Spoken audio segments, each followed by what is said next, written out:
Hello बच्चों, मैं अंजना सी परिहार व्याख्याता अर्थशास्त्र। बच्चों, आज हम समष्टि अर्थशास्त्र के बारे में अध्ययन करेंगे।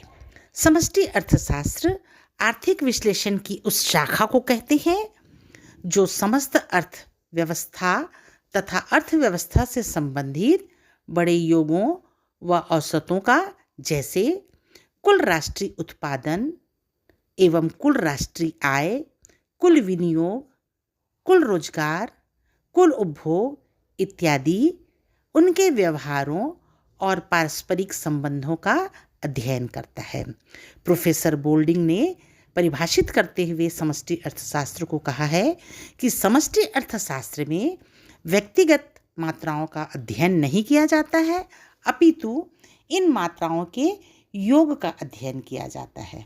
इसका संबंध व्यक्तिगत आय से नहीं बल्कि राष्ट्रीय आय से होता है, व्यक्तिगत कीमतों से नहीं बल्कि सामान्य कीमत स्तर से होता है, तथा व्यक्तिगत उत्पादन से नहीं बल्कि राष्ट्रीय उत्पादन से होता है।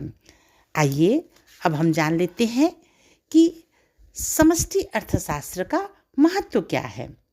पहला है कार्य प्रणाली को समझने में सहायक।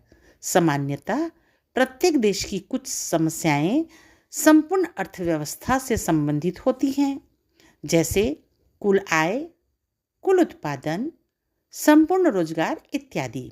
समष्टि अर्थशास्त्र इन समस्याओं का आर्थिक विश्लेषण करके इनके समाधान का हल निकालता है। दूसरा महत्व है आर्थिक उतार चढ़ाव में। आर्थिक उतार चढ़ाव के कारणों का अध्ययन समष्टि अर्थशास्त्र में किया जाता है। कुल आय, उत्पादन तथा रोजगार आदि में होने वाले परिवर्तनों के कारण ज्ञात होने पर आर्थिक स्थिरता प्राप्त करने के उपाय किए जा सकते हैं। तीसरा महत्व है उचित मौद्रिक नीति। समष्टि अर्थशास्त्र में मौद्रिक व राजकोषीय नीतियों का अध्ययन किया जाता है, चाहे रोजगार का पूर्ण उद्देश्य प्राप्त करना हो या राष्ट्रीय आय में वृद्धि करनी हो। इनके लिए उचित नीतियाँ निश्चित करना आवश्यक होता है। चौथा महत्व है आर्थिक नियोजन में सहायक।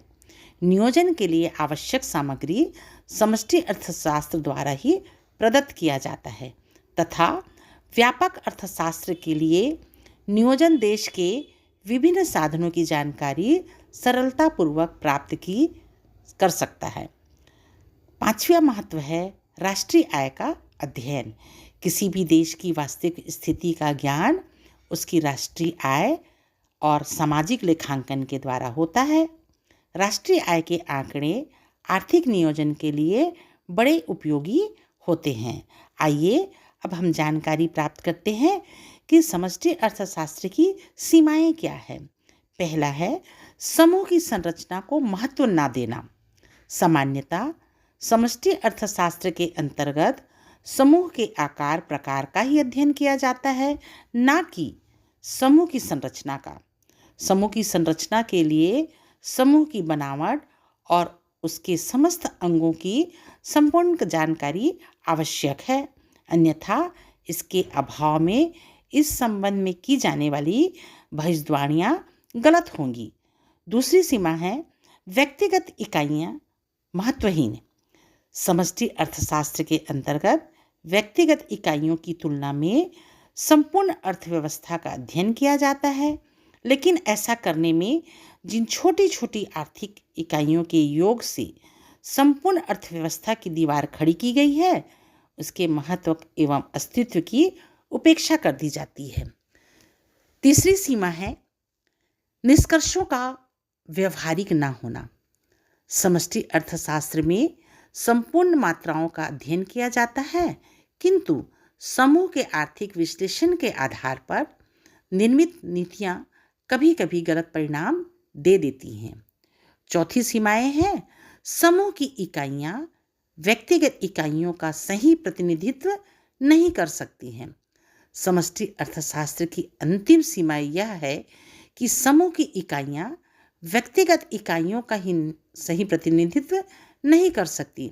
उदाहरण के लिए कुल मांग में वृद्धि के कारण कुल उत्पादन बढ़ेगा, लेकिन कुछ फर्म ऐसी भी होती हैं जिनका उत्पादन बढ़ाने पर लागतों में वृद्धि होगी और कुछ लागतों में कमी होगी।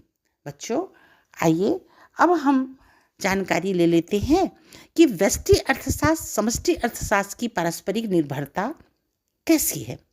व्यष्टि अर्थशास्त्र और समष्टि अर्थशास्त्र अध्ययन की दो अलग अलग शाखाएं हैं, उनका क्षेत्र भी अलग अलग है। व्यष्टि अर्थशास्त्र के अंतर्गत जहां कीमतें अत्यंत महत्वपूर्ण स्थान रखती हैं, वहीं समष्टि अर्थशास्त्र में राष्ट्रीय आय की धारणा महत्वपूर्ण समझी जाती है। फिर भी ये दोनों एक दूसरे के प्रतियोगी ना होकर परस्पर पूरक एवं सहयोगी हैं। दोनों में परस्पर घनिष्ठ संबंध है। दोनों एक दूसरे की सीमाएं और विश्लेषण संबंधी कठिनाइयों का समाधान करती हैं। दोनों का ही विकास एक दूसरे पर निर्भर है। इस संबंध में कुछ अर्थशास्त्रियों का विचार निम्नानुसार है। प्रोफेसर सैमुएल्सन ने कहा है, वास्तव में व्यष्टि और समष्टि अर्थशास्त्र में कोई विरोध नहीं है, दोनों अत्यंत आवश्यक है। यदि आप एक को समझ सकते हैं और दूसरे से अनभिज्ञ रहते हैं तो आप केवल अर्धशिक्षित हैं। उसी प्रकार प्रोफेसर गार्डनर एकले के अनुसार, यद्यपि समष्टि अर्थशास्त्र तथा व्यष्टि अर्थशास्त्र के बीच कोई सुनिश्चित रेखा नहीं खींची जा सकती, तथापि ठोस निष्कर्षों पर पहुंचने के बाद व्यक्तिगत समस्याओं का हल समष्टिगत उपकरणों की सहायता से तथा समष्टिगत समस्याओं का हल व्यष्टिगत उपकरणों की सहायता से निकाला जा सकता है। उपयुक्त अध्ययन से स्पष्ट है कि व्यष्टि और समष्टि अध्ययन एक दूसरे के प्रतिस्पर्धा नहीं बल्कि पूरक हैं। धन्यवाद।